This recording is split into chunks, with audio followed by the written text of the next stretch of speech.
Шоқ бардай кекілі бар, қамыс құлақ. Қой мойынды қоянжақ, бөкін қабақ.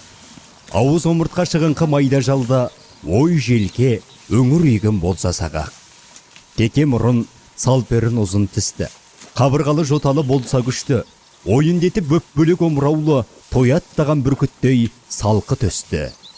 Жуан, тақыр бақайлы жұмыртыяқ. Шынтағы қабырғадан тұрса аулақ. Жер соғарлығы сіңірлі аяғы тік, жауырны етсіз жалпақ, тақтай даяқ.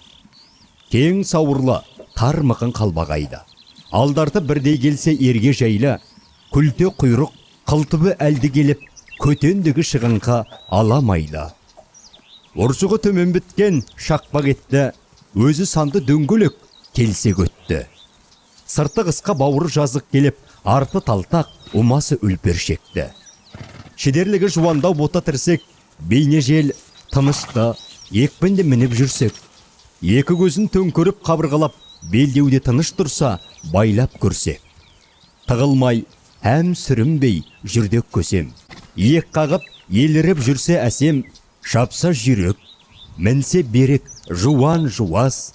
Араз емен осындай ат мінбесем. Аяңы тымақталшы кигізгендей, кісіні бұлбұл қағып жүргізгендей. Шапқан атқа жеткізбес, бөкін желіс, аза қылдың қолыма бір тигізбей.